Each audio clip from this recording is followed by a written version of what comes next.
33-year-old Samantha Keithley was living what many would consider a dream life. She was raising 4 children in a beautiful home in Land O'Lakes, Florida, balancing 2 successful careers whilst her husband Kirk served as a respected Hillsborough County Sheriff's deputy. But on the night of September 23, 2018, that dream became a nightmare. Samantha was born on December 29, 1984 in Fayetteville, North Carolina. Her early life was marked by both tragedy and resilience. When she was just 16 years old, her mother died from non-Hodgkin's lymphoma.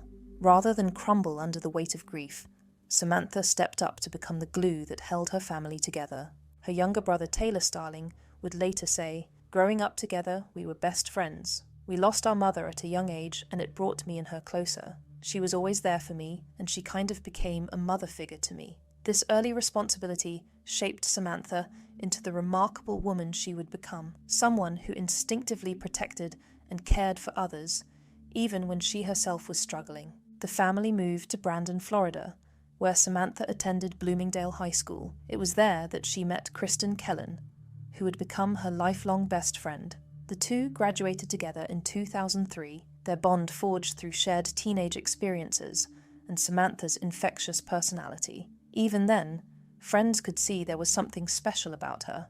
"She enjoyed life," Kellen would later say. "She was electric, stunningly beautiful, and exactly what her uncle said. She was fun, and we had some crazy, amazing fun times together." But it wasn't just Samantha's vivacious personality that drew people to her. She had an innate ability to make others feel valued and protected. This quality would manifest throughout her life in countless ways, from the care she showed her younger brother to the help she would later offer friends in need.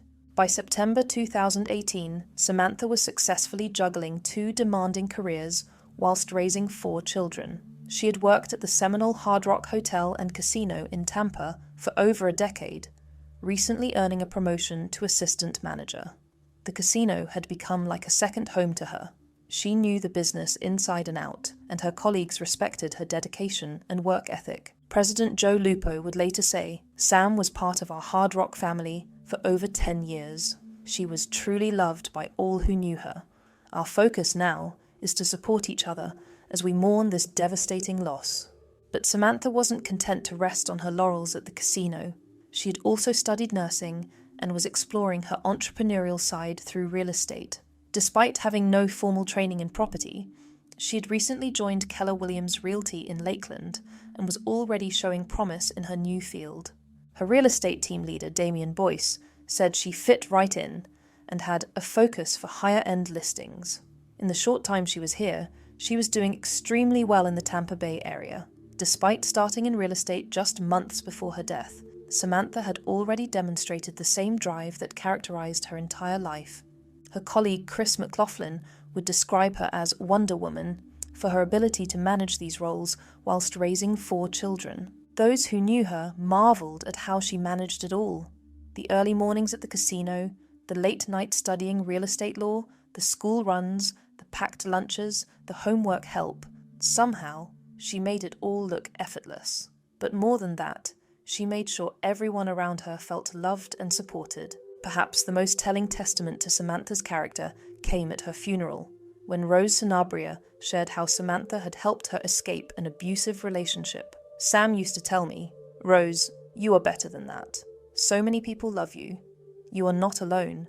You need to get out,' Sanabria said. Even in life, Samantha was protecting others from the very fate that would ultimately claim her. Throughout her life, Samantha had a gift for recognizing when people needed help and stepping in to provide it. Samantha married Kirk Keithley in 2012, bringing together a blended family of 4 children. Mark, 14, was Samantha's son from a previous relationship. Peyton, 7, was Kirk's son from his former marriage.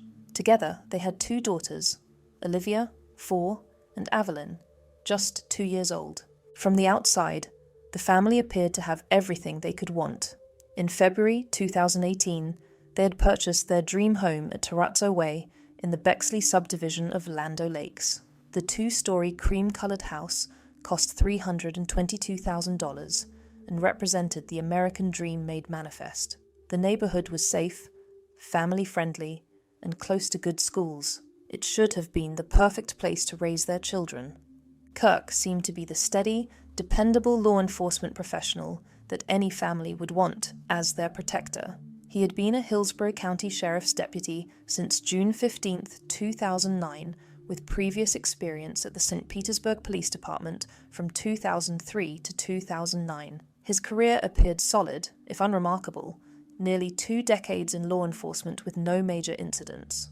However, subtle warning signs existed that family members would later recognize with painful clarity. Samantha's relatives described Kirk as someone who acted like he was better than other people and was stingy with conversation during family gatherings. Brother Taylor Starling said that at family dinners, Kirk would give in-laws the idea that he didn't want to get to know them. His professional record, whilst not disqualifying, showed some concerning patterns. In 2016, he received a reprimand for misuse of communications facilities. In 2011, he got a letter of counselling for an avoidable traffic crash. More telling was a 2008 evaluation at St. Petersburg Police Department that noted his austere demeanour and recommended interpersonal skills training. The word austere is particularly significant in law enforcement evaluations. It suggests someone who is cold, distant, and lacking in the interpersonal warmth that effective policing requires. That this was noted by supervisors and deemed worthy of additional training suggests Kirk's difficulties with human connection were apparent to those who worked with him professionally. Despite these concerns, there was no documented history of domestic violence calls to their residence. Even those closest to the couple saw nothing that suggested Samantha was in immediate danger. This is often the case in domestic violence situations involving law enforcement. The perpetrator knows exactly how to avoid official scrutiny whilst maintaining control behind closed doors. But their neighbours told a different story, one that revealed the subtle ways domestic control can manifest. Maury Griffith had lived across the street from the Keithleys for 5 years before they moved to Land O'Lakes in February 2018. Griffith described himself as the mayor of the neighbourhood because he made it his business to know everybody. But there was one person he could never crack, Kirk Keithley. She was very friendly to me unless Kirk was around. Then she would just say hello or wave, Griffith said. This detail is particularly chilling in retrospect. It suggests that Samantha may have learned to modulate her behaviour based on Kirk's presence, a common pattern in controlling relationships. Griffith tried repeatedly to get Kirk to open up, even introducing him to another deputy from Georgia, hoping that the shared profession might create a connection. He just turned his back and ignored us, Griffith recalled. This social isolation is another red flag in domestic violence situations.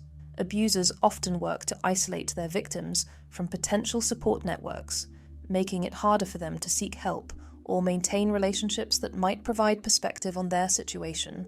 Yet even these warning signs weren't enough to predict what was coming. Domestic violence experts know that the most dangerous time for a victim is often when they're trying to leave or assert independence, and Samantha's growing success in real estate may have represented exactly that kind of threat to Kirk's control. What made the Samantha Keithley case particularly devastating was that it wasn't an isolated incident.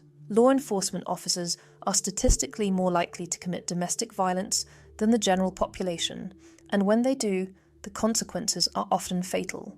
Kirk's colleagues at work had no idea what was brewing at home, but domestic violence in law enforcement families often goes unreported and undetected.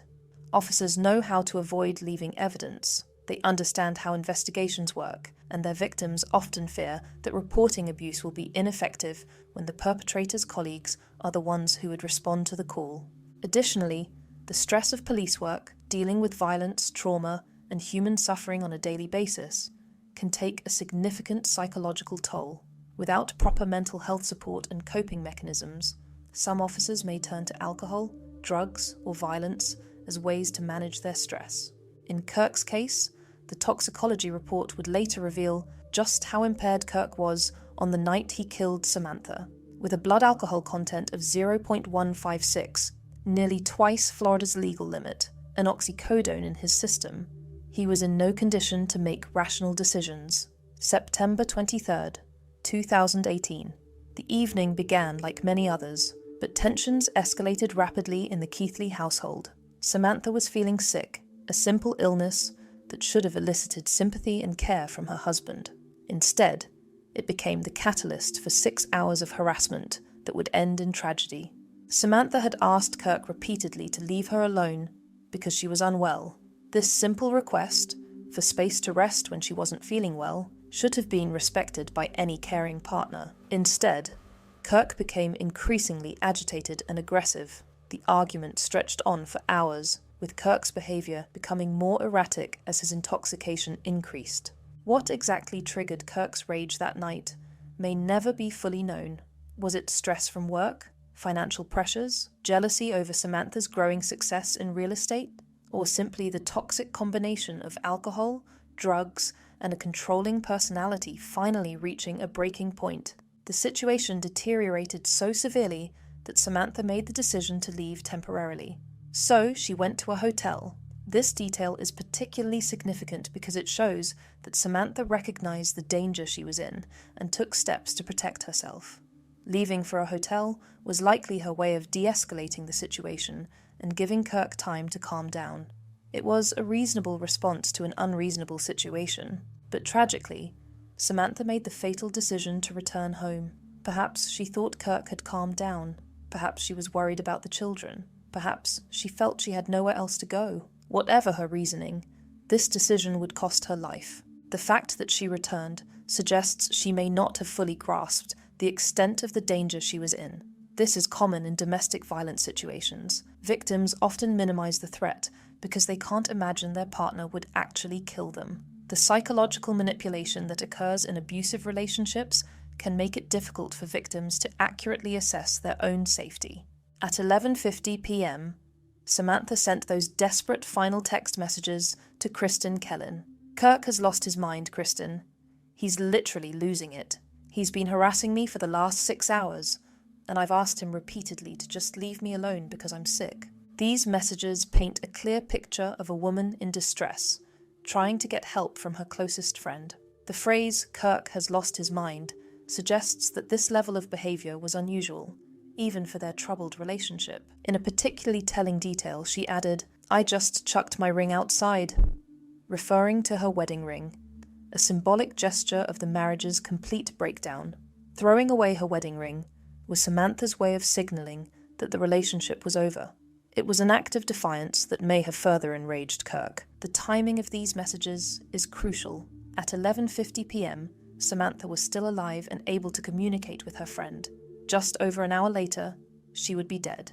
Kellen wouldn't see these messages until 2 a.m., too late to help. "I didn't open it until around 2 a.m. Then I texted her back this morning around 7. It was too late," Kellen said. The guilt that Kellen must feel, knowing that her best friend's final messages went unread for hours, is unimaginable. Around midnight on September 24th, 2018, Kirk shot Samantha whilst she sat on the downstairs couch. The fact that Samantha was sitting on the couch suggests she may not have seen the attack coming. Perhaps she thought Kirk had finally calmed down. Perhaps she was simply exhausted from the 6 hours of harassment and had let her guard down.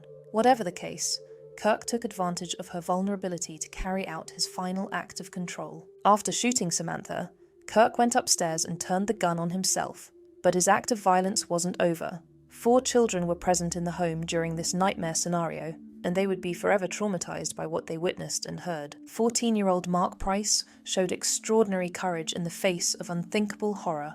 When he heard the gunshot and discovered his mother's body, he didn't freeze or panic. Instead, he took action that would save his younger siblings and bring help to the scene. Mark crawled under the garage door to escape, a detail that speaks to his presence of mind even in the midst of trauma. He then made the crucial 911 call that would alert authorities to the tragedy. His words captured the horror of what he had witnessed, but also showed remarkable composure for someone so young facing such a nightmare. "My mom's been shot. My mom's been shot. Oh my God. My stepdad just shot my mom in the head," he said through sobs. Despite his emotional state, Mark was able to provide critical information to the dispatcher. The dispatcher asked him about the location of weapons and tried to gather details about what had happened. "My stepdad and mom had been arguing for a night, and she went to a hotel, and she came back, and I heard them arguing, and I heard a gunshot, and I walked outside and she was bloody, and I saw her dead. The matter-of-fact way Mark describes finding his mother's body, she was bloody and I saw her dead, is heartbreaking.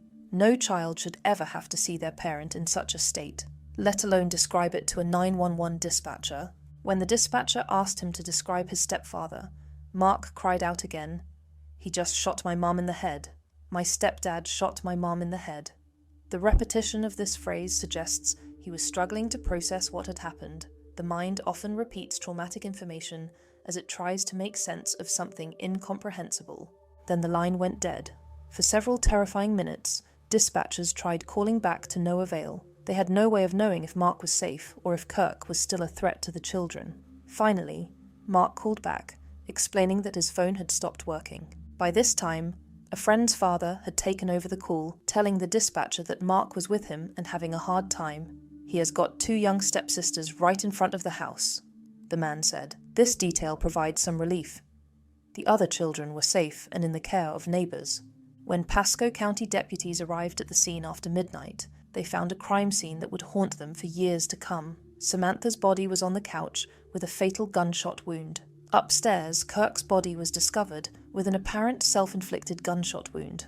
All 4 children were found safe but deeply traumatized. Pasco County Sheriff Chris Nocco said, "It's devastating what happened here this morning. The moment that any individual goes from protecting people to harming people, he loses the right, no matter what agency they're with, to call themselves a law enforcement officer." As mentioned earlier, toxicology confirmed that Kirk was under the influence of both alcohol and oxycodone that night. The mix of these depressants can dangerously impair judgment, heighten aggression, and push risky behavior to deadly extremes.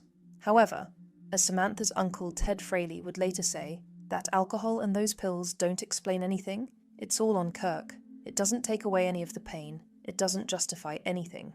The tragedy sent shockwaves through multiple communities. The real estate community rallied immediately. Within 24 hours, her colleagues organized a GoFundMe campaign that ultimately raised nearly $80,000 for the 4 children. The children were placed in the care of Samantha's father, and the community's overwhelming financial support provided a foundation for their future needs. On October 2nd, 2018, hundreds filled Bell Shoals Baptist Church in Brandon. Samantha's uncle, Ted Fraley, delivered the defining statement about how she should be remembered. "When you tell this story, and we want you to tell it, don't boil it down to her last few minutes," Fraley said. "That's not what her life was about. To do so would be skipping over the 18 million other minutes. 33 years of an incredible story, with highs, lows, joys and sadness, love and most importantly, her children." The Samantha Keithley case had already exposed gaps in law enforcement's mental health support, but the crisis deepened just 3 months later with Deputy Terry Strawn. Unlike Kirk, Strawn was a highly respected veteran with no disciplinary issues, recently rehired as a school resource officer. Yet, on December 19th, 2018, he killed his wife, granddaughter, and daughter before taking his own life, announcing each step over the police radio. The contrast between Kirk and Strawn was stark. One acted in a drunken rage, the other with calm precision, but both were decorated officers, both left families shattered, and both revealed how little warning colleagues saw. Strawn's case was particularly devastating, not only for his sterling reputation, but because his granddaughter was a student at the very school he was meant to protect. Together, the 2 cases underscored the dangers of domestic violence within law enforcement families and the failure of available mental health resources, programs officers rarely used due to stigma. The twin tragedies led to comprehensive reforms, mandatory suicide prevention training, cultural changes to reduce stigma around seeking help, a full-time psychologist, emotional support dogs, chaplain programs, and a behavioral resources unit. "Mental health issues don't discriminate," Chronister said. "It's not a sign of weakness to say, 'Hey, I'm having a difficult time.'" For 33 years, Samantha embodied extraordinary strength, love, and service to others. She stepped into a maternal role at 16, balanced multiple careers whilst raising 4 children, and helped friends escape dangerous relationships. Her death catalyzed meaningful changes that have potentially saved other families from similar tragedies. The 4 children she loved so dearly carry forward her legacy. Mark's courage in calling 911 showed the same protective instinct that had driven Samantha throughout her life. In death, as in life, Samantha Keithley continues to protect others through the reforms implemented because of her case. When we remember Samantha, it shouldn't be for the cruelty of what happened, but for the light that she carried. Please don't forget Samantha. If you or someone you know is experiencing domestic violence, help is available. Contact the National Domestic Violence Hotline at 1-800-79-97233. If you're having thoughts of suicide, please reach out to the National Suicide Prevention Lifeline at 988. You are not alone.